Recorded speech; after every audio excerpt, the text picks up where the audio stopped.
আজ কতদিন হয়ে গেল, না দিলে একটু জল, না দিলে একটু বৃষ্টি। এভাবে চললে তো দুদিন পরে আমাদের মরা ছাড়া আর কোনো উপায় থাকবে না।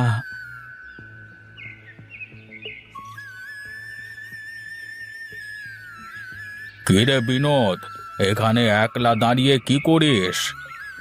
কি আর করব দাদা, মাঠের দিকে তাকিয়ে বুকটা হাহাকার করে ওঠে।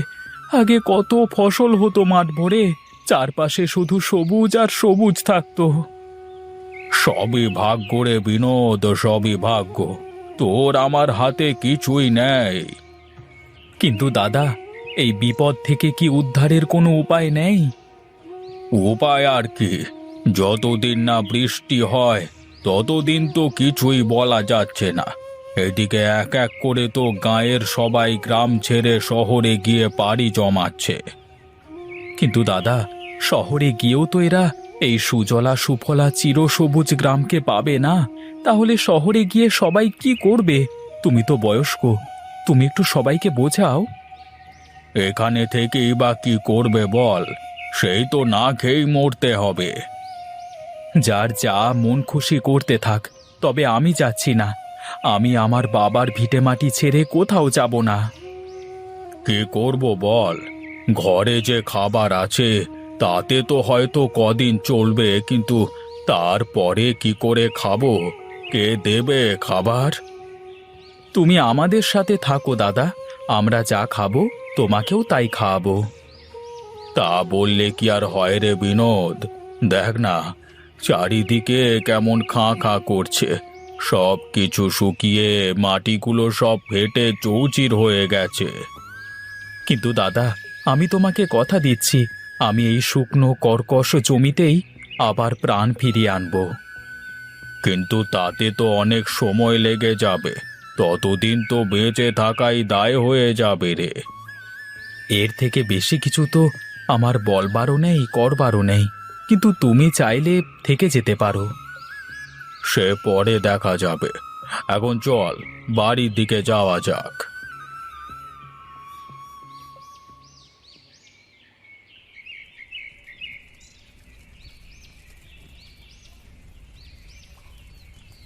কি গো, এত রোদের মধ্যে তুমি কোথায় গিয়েছিলে বলো তো? আমি সেই কখন থেকে তোমাকে ভাবছি, কোথায় গেলে, কি করছো?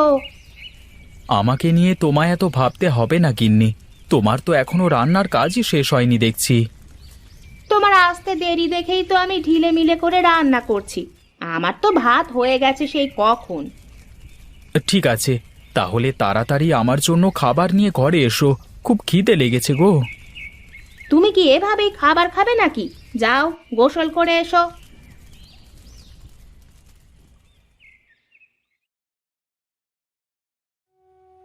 ওগো, তোমার কি হয়েছে বলো তো আমাকে। কি আর হবে, এই তো আছি বেশ।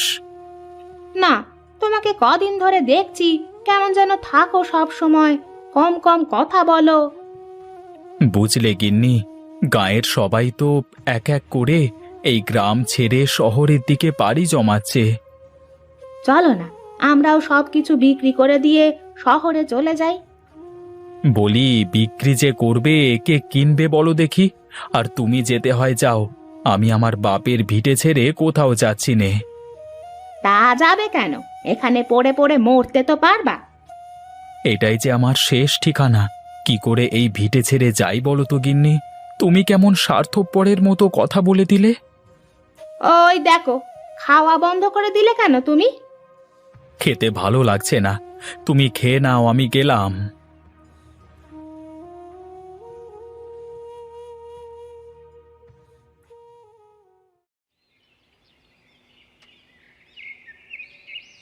আরে, ওটা বিনোদদা না? হ্যাঁ, বেশ হলো, বাড়ি পর্যন্ত আর যাওয়া লাগলো না। দেখি গিয়ে কথাটা বলি আসি।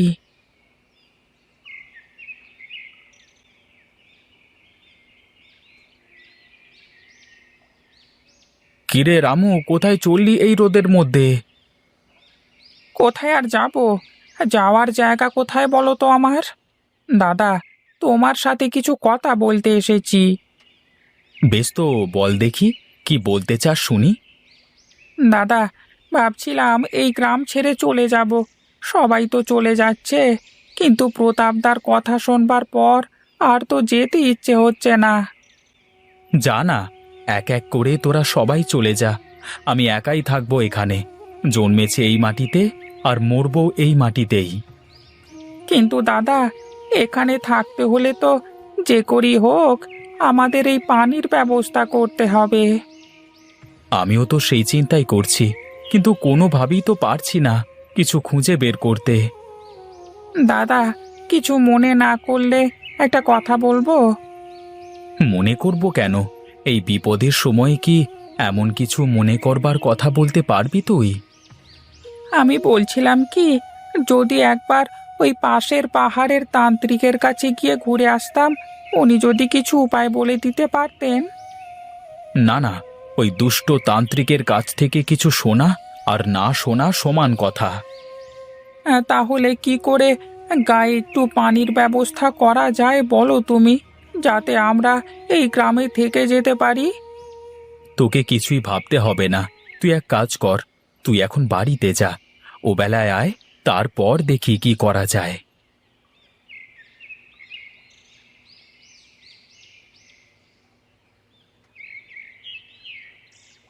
আরে ওটা যোগী সাধু মনে হচ্ছে। এই তো পেয়েছি। ওনার কাছে শুনলে কিছু একটা উপায় ঠিক বের হয়ে আসবে।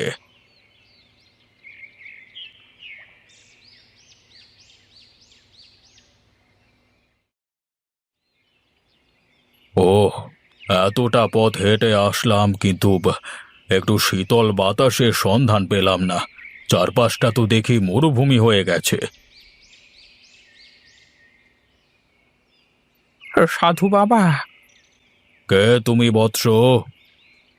আগে আমি এই গাঁয়েরই ছেলে, কিন্তু আপনাকে তো ঠিক চিনতে পারলাম না। এই গাঁয়ে কি নতুন নাকি?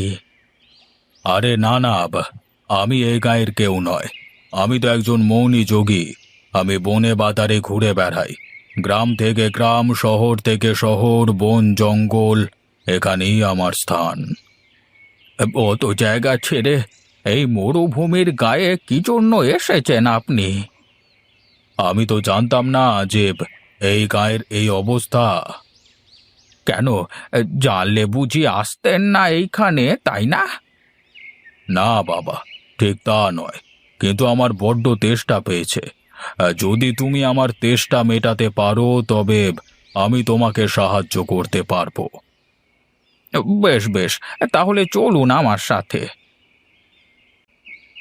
ওহ, কি যে শান্তি পেলাম! কিন্তু এই গায়ের এই অবস্থা হলো কেন? আসলে ওই পাশের পাহাড় থেকে যে নদীটা বয়ে গিয়েছিল, পাহাড়ের বিস্তারের কারণে সেই নদী তার গতিপথ পরিবর্তন করেছে। তারপর থেকেই এদিকে মরুভূমি হতে শুরু করেছে। তুমি আমার তেষ্টা মিটিয়েছ, আমি তোমাকে সাহায্য করতে চেয়েছি। সাধু বাবা, আপনি শুধু আমাদের গ্রামটাকে বাঁচান, একটু পানির ব্যবস্থা করে দেন, আমাদের আর কিছুই লাগবে না। কিন্তু এ বড়ই কষ্টসাধ্য কাজ। আমি চেষ্টা করে দেখব।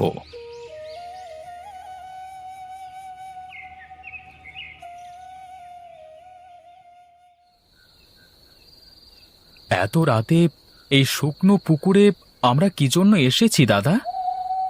একটু চুপ থাক বিনোদ, আগে সাধু বাবাকে বলতে দে। কিন্তু কি বলবেন উনি? আমার তো কিছুই মাথায় আসছে না। শোনো বৎস, আমি এক মৌনী যোগী। আমি শুধু ঈশ্বরের আনুগত্য করি আর তার হুকুম মতো চলি। আমার সারা জীবন তার সন্ধানে উৎসর্গ করেছি। আমাকে কিছু ভাবতে দাও। আচ্ছা বিনোদদা, আমরা এত কিছু না ভেবে যদি সবাই মিলে দিনরাত পরিশ্রম করে এই পুকুর খনন করি, তাহলে কেমন হয়? যা বোঝো না তা নিয়ে কথা বলবে না বৎস। তুমি জানো না, নদী তার গতিপথ পরিবর্তন করবার সাথে সাথে এই এলাকার সব কিছুই শেষ করে যায়। তোমরা তো এখনো কূপের জল থেকে বেঁচে আছো, কিন্তু কদিন পরে কূপের জল ফুরিয়ে গেলে কি করবে শুনি? তাহলে তো বাবা পুকুর খনন করেও লাভ হবে না। হ্যাঁ রে বাবা, এই জন্যই তো নদীর অভিশাপ থেকে এই গ্রামকে বাঁচাতে হলে অন্য উপায় বের করতে হবে। এখন আমরা কি করব আপনি বলে দেন বাবা। এসবের জন্য আমাকে একটা যজ্ঞ করতে হবে। তাড়াতাড়ি যজ্ঞের ব্যবস্থা করো। ঠিক আছে বাবা, আপনি যা বলবেন তাই হবে। চিন্তা করো না দাদা, কিছু না কিছু একটা উপায় সাধু বাবা ঠিক বের করবেন। কি হলো বাবা, কিছু পেলেন? হ্যাঁ, একটা উপায় পেয়েছি, কিন্তু তার জন্য যে একটা কঠিন কাজ করতে হবে। কি এমন কঠিন কাজ বাবা, আপনি বলুন, আমি সব কিছু করতে রাজি আছি। এই পুকুরে একজনকে আহুতি দিতে হবে, তারপর 3 নদীর 3 পাত্র জল পুকুরে ঢালবার সাথে সাথে পুকুর পানিতে ভরে যাবে। আর হ্যাঁ, এই পুকুরের পানি আর কোনো দিন শুকাবে না। তাহলে তো এই জলে আমরা মাঠে চাষও করতে পারবো, আবার আগের মতো গায়ের ফসল ফলবে। হ্যাঁ রে বাবা, কিন্তু তার জন্য একজন জীবিত মানুষকে আহুতি দিতে হবে এই পুকুরে। বেশ, তো আমি দেব আহুতি, আর কদিনই বা বাঁচবো আমি। না দাদা, আমি থাকতে তুমি কেন? আমার তো 3 কাল গিয়ে 1 কালে ঠেকেছে, আমি গেলে কারোর কিছু আসে যাবে না। কিন্তু তুই রামু, তোদের যে গায়ে দরকার, তোদের জন্যই তো আজ এত কিছু সফল হচ্ছে। যাও, তোমরা দুজনে গিয়ে 3 নদীর 3 পাত্র জল নিয়ে আসো। ঠিক আছে, তোমরা থাকো, আমরা পানি নিয়ে আসছি।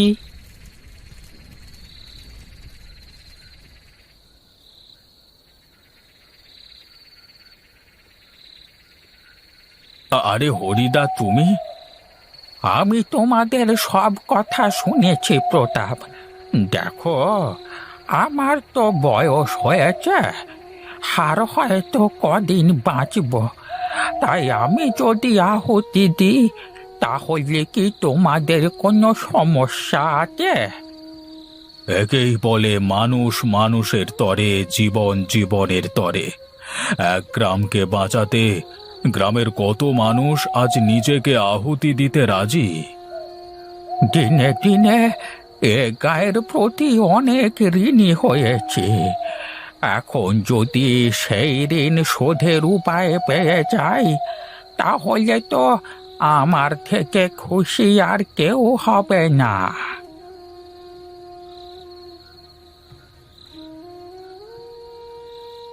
সাধু বাবা, আমরা পানি নিয়ে চলে এসেছি। বেশ, এবার তোমরা তাহলে এই পানি পুকুরে ঢেলে দাও।